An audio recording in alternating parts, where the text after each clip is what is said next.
నాన్న బొట్టు పెట్టుకోకుండా ఎప్పుడూ ఉండకూడదురా, బొట్టు ఎప్పుడూ పెట్టుకోవాలి నాన్న అని అమ్మ చెప్పింది అనుకోండి, పిల్లవాడు బొట్టు పెట్టుకుంటాడు. అబ్బెబ్బే మా ఇంట్లో ఇంగ్లీషే మాట్లాడతామండి అని చెప్పి తల్లి కూడా వచ్చిరా అని ఇంగ్లీష్ మాట్లాడేసేసి అబ్బెబ్బే బొట్టెందుకు, అలాంటివన్నీ ఏమక్కర్లేదు, చాలస్తాం, ఇప్పటి నుంచి ఎందుకురా బొట్టు, మరి ఎప్పుడు పెట్టుకోవాలి వాడు?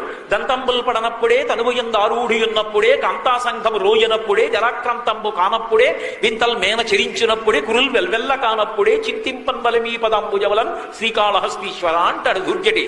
అంతేగాని రిటైర్ అయిపోయిన తర్వాత నేను రామాయణం చదువుతానండి ఎవడన్నా రాసి ఇచ్చాడా ఉంటే అవన 60 ఏళ్ళు, ఒకవేళ 60 ఏళ్ళు అయిపోయిన తర్వాత రామాయణం పట్టుకుంటే మాత్రం నీకు బరువు తప్ప ఏమర్థం అవుతుంది? అందులోంచి ప్రారంభం నుంచి ఒంట్లో ఓపిక ఉన్నప్పుడు రోజుకో శ్లోకం తెరవడానికి రామాయణం బరువు అయిపోయిందా నీకు? కోట్ల రూపాయలు ఖర్చు పెట్టి నీ పళ్ళు తినేసావు, వెండి పళ్ళని తాకట్టు పెట్టి ఊరగాయలు పెట్టుకున్నావా? రామాయణం 7 కాండలు కొనుక్కోవడానికి డబ్బు లేదా నీ దగ్గర? ఎంత అన్యాయం! నీ ఇంటికి వస్తే ఒక్క చోట రామాయణం పుస్తకాలు కనపడవా? భాగవతంలో 12 స్కంధాలు నీ ఇంట్లో ఎక్కడా లేవా?